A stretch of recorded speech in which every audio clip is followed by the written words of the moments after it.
Fala, meus queridos amigos, como estão vocês? Vocês estão bom, né? Voltamos com a série que vocês adoram nesse canal.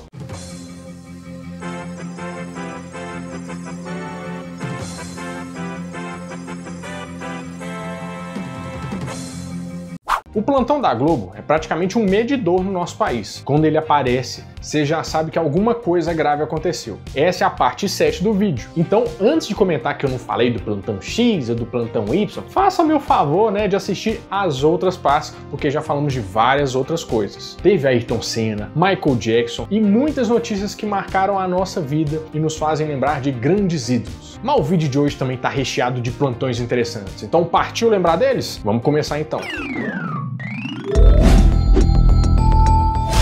Nosso passeio começa em 1992, quando um acordo firmado pelo Brasil começou a interferir diretamente na vida da população. O Fundo Monetário Internacional, o FMI, acaba de aceitar a Carta de Intenções do Brasil. A aprovação do documento cria facilidades para a liberação de um empréstimo de 2 bilhões de dólares, mais de 2 trilhões de cruzeiros, que serão liberados até o final do ano que vem. FMI? Mas por que essa notícia do FMI é tão traumatizante e merece estar aqui? Porque ela foi o estopim para você começar a ouvir falar muito mesmo sobre ele. Mas deixa eu te explicar o que significa isso. O FMI é o Fundo Monetário Internacional. Ele foi fundado graças a...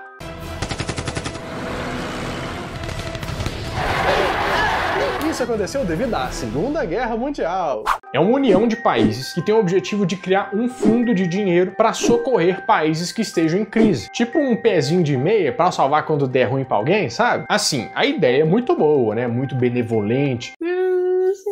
Mais ou menos, né? Claro que o Brasil já precisou várias vezes de pegar dinheiro dos outros países. Até teve que pagar pela sua independência. Mas isso é um assunto para um outro dia. Se vocês quiserem eu falo. É o seguinte, você sabe que o Brasil ali nos anos 80 e início dos anos 90 estava em uma crise muito grande. Entrevista em que anunciava várias medidas de impacto: salários e preços congelados, extinção de autarquias, demissão de funcionários públicos, abertura da economia e um inédito confisco de contas bancárias e poupança por 18 meses. Então, decidiram pedir dinheiro para o Fundo Internacional. Mas não é só algo do tipo, toma seu dinheiro, vai lá e arrasa, seja livre. Quando um país é aceito, eles mandam uma equipe para lá para ver o que tá pegando com as contas públicas. Aí eles criam um plano de recuperação. Como é que funciona? Bom, se você fizer isso aqui, a gente libera tanto de dinheiro. Se fizer isso aqui, a gente libera mais tanto de dinheiro. Isso porque o plano deles é que você siga tintim por tintim as recomendações deles. Ou seja, é como se a Super Nanny chegasse na sua casa e começasse a mandar até em você. Essas políticas são sempre muito extremas. Por exemplo, acabar com programas sociais, privatizar as empresas, sabe? São medidas de austeridade, medidas de, sei lá,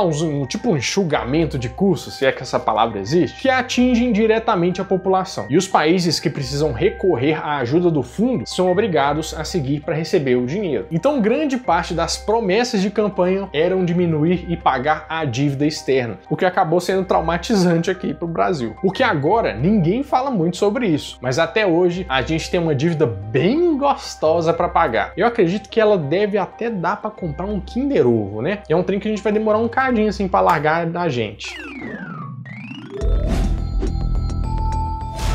Agora vamos para 2001, quando um dos maiores traficantes da história do Brasil foi preso depois de ser perseguido em vários países do mundo. A prisão do Fernandinho Beiramar. Luiz Fernando da Costa é o verdadeiro nome de um dos criminosos mais perigosos do Brasil. Segundo ele mesmo conta, entrou para o mundo do crime com assaltos aos 13 anos. Aos 14 já tinha uma posição de liderança na favela do Beiramar. Que idade você tinha quando você se tornou líder do tráfico, chefe do tráfico? 14 para 15 anos já tinha, não vou dizer liderança. Em um ano apenas de tráfico você já se tornou líder? A partir daí, ficou conhecido como um engenhoso do crime. Criou uma máquina de tráfico muito bem organizada que conquistou várias outras favelas e que fazia a distribuição de quase todas as drogas que circulavam pelo Rio de Janeiro. Em entrevistas, ele alega que não tinha esse poder todo, mas segundo o julgamento e a justiça, ele era o comandante do Comando Vermelho e controlava o tráfico mesmo após a sua prisão. Foi condenado a mais de 120 anos por assassinatos e penas menores por tráfico de drogas e posse ilegal de armas. Propina a funcionário público. Pena, 6 anos. Tráfico internacional de armas. Pena, 15 anos e 6 meses. Homicídio qualificado. Pena: 120 anos de reclusão. Fernandinho Beiramar forneceu as armas até para as Farc, que são as Forças Armadas Revolucionárias da Colômbia. Segundo estudos, Fernandinho é o criminoso que custou mais caro para o Brasil, porque ele já foi transferido 9 vezes de presídio até chegar ao presídio de segurança máxima em que ele está até hoje. Ele já passou pelos presídios de Rio de Janeiro, Belo Horizonte, Presidente Bernardes em São Paulo, Catanduvas no Paraná, Florianópolis, Brasília, Campo Grande, Porto Velho, Maceió e Mossoró. Sua prisão não foi a solução de todos os problemas do tráfico de drogas, mas representou um grande alívio para a população, principalmente a do Rio de Janeiro.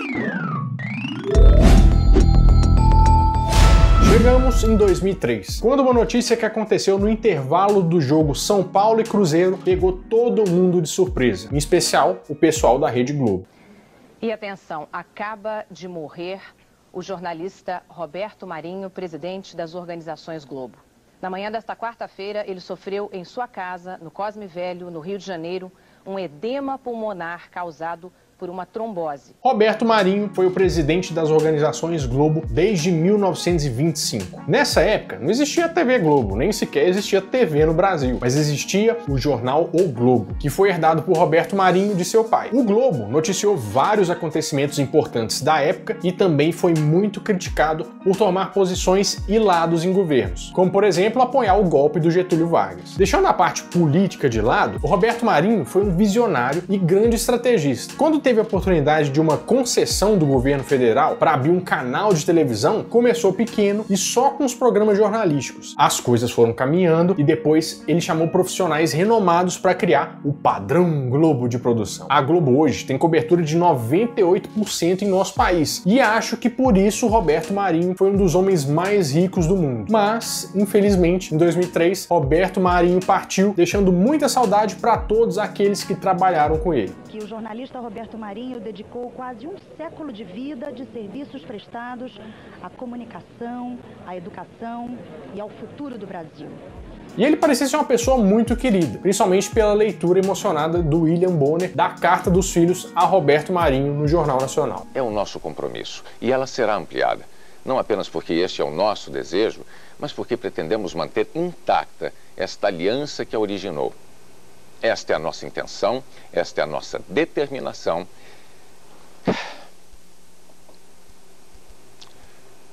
Este é o nosso compromisso.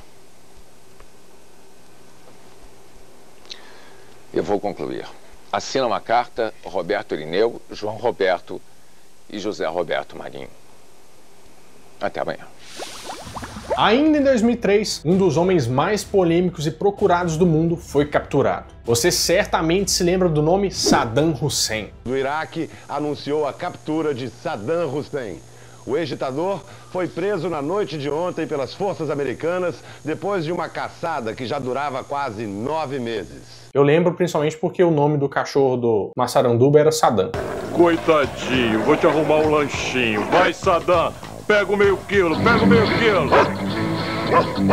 Saddam Hussein foi uma das figuras mais controversas do século XX. Um ditador implacável que não media esforços nem se importava em ferir a quem quer que fosse para alcançar seus objetivos. A partir de 1979, ele se tornou presidente do Iraque e instaurou no país uma verdadeira ditadura. Seu principal objetivo era que o Iraque fosse o país mais poderoso do Oriente Médio. E de cara, já comprou uma briga feia com o vizinho maior e mais forte, o Irã. Tentou invadir uma área do Irã, pois eles estavam fragilizados porque tinham acontecido muitas coisas no país, mas acabou não sendo bem sucedido e acumulou uma dívida gigante para o Iraque. Bem feito, né? Outra coisa que aconteceu foi a disputa pelo preço do petróleo com o Kuwait. Saddam Hussein queria vender o petróleo a um preço mais alto, só que o Kuwait, que era maior produtor de petróleo que o Iraque, tinha plenas condições de oferecer um preço menor devido à larga escala de produção. Saddam propôs que o Kuwait diminuísse a produção para diminuir a oferta do petróleo e com a menor oferta, os preços aumentassem. Essa situação só era favorável ao Iraque, porque assim existiria uma concorrência mais acirrada entre os dois países. Então o Kuwait, que não é bobo, não aceitou a sugestão. Foi então que Saddam Hussein resolveu implantar provas de que o Kuwait supostamente estaria pegando petróleo do Iraque. Tudo isso uma desculpa para invadir e conquistar o Kuwait, porque eles tinham petróleo. E foi o que ele fez. Entrou no país, mas foi condenado pela ONU, que queria que ele tirasse suas tropas do Kuwait. Só que o que ele tirou foram todas as riquezas. Depenou tudo que tinha no país, inclusive as contas bancárias das pessoas. Os Estados Unidos entraram na jogada e por muito tempo ficaram atrás do Saddam, até que em 2003 ele foi preso e condenado por vários crimes contra a humanidade. Ele foi executado em 2006 por enforcamento. Mas sabe qual que foi o último pedido dele? Pra você se inscrever nesse canal. Meu filho, tá aqui, você vem me ver sempre. Clica no botão gigante vermelho e badala o sininho. Você já tá inscrito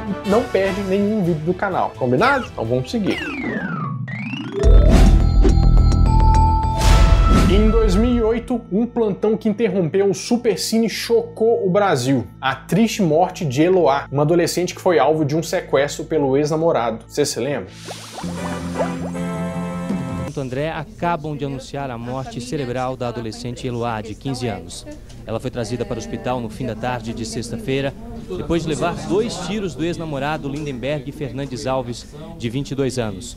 Por mais de 100 horas, Eloá foi mantida refém no próprio apartamento pelo ex-namorado. Esse foi um sequestro que na época deixou todo mundo apreensivo, principalmente pela duração. Foram mais de 100 horas de negociação. Uma adolescente que se chamava Eloá estava em casa no ABC Paulista, estudando com mais 2 amigos. Uma delas era a Nayara. O seu ex-namorado Lindenberg, que era muito ciumento, invadiu a casa e tomou Nayara e Eloá como reféns. Ele estava armado e aparentemente sem controle. Em um momento da negociação, ele libertou a Nayara, mas continuou com a Eloá. Pela janela do apartamento, a Eloá demonstrava estar bem e pedia que a família se acalmasse. A polícia, em uma tentativa de negociação, pediu que a Nayara voltasse ao apartamento. Quando ela entrou, ouviram os disparos. Depois disso, a polícia resolveu entrar com tudo, só que o estrago já tinha sido feito. Nayara levou um tiro de raspão no rosto e Eloá levou um tiro na cabeça. Lindenberg foi preso e condenado a mais de 90 anos de prisão, e a vida de Eloá, infelizmente, acabou no dia seguinte. Foi um plantão muito triste que comoveu o Brasil.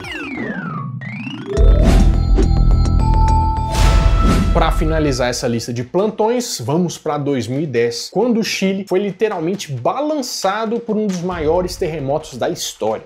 Um forte terremoto abalou a costa do Chile na madrugada de hoje. O tremor de 8,8 na escala Richter teve epicentro a uma profundidade de 35 quilômetros a 100 quilômetros da cidade de Chilán, no litoral, e a 325 quilômetros da capital, Santiago. O Chile é geologicamente um dos países mais instáveis do planeta. A cada 10 anos, alguma catástrofe acontece naquela região. Essa instabilidade existe porque o país está localizado no encontro de duas placas tectônicas, a placa de Nazca e a Sul-Americana. Essas placas se movimentam e causam os chamados abalos sísmicos, né? Esses abalos têm diferentes potências, que são medidos através de um índice, a escala Richter, que vai de 0 a 10. Quanto maior o número da escala, mais forte é o terremoto. Em 2010, o terremoto no Chile atingiu 8,8 na escala Richter e veio seguido por um tsunami. Foi o maior terremoto registrado desde 1960, quando o Chile registrou um terremoto de 9,5. Foi um desastre que dificilmente vai ser esquecido e a gente torce para que não aconteça de novo nesse nível de destruição. Bom, meus amigos, é isso. Eu espero que vocês tenham gostado muito desse vídeo. Plantões da Globo, né? Você sempre gosta. E ó, tem mais coisa aqui pra você assistir. Tem muito conteúdo no canal e tem muito mais por vir. Então você acompanha. Bom, eu vou ficando por aqui, mas eu sempre tô aqui trazendo mais um vídeo quentinho, fresquinho, crocante pra vocês. Então, adeus!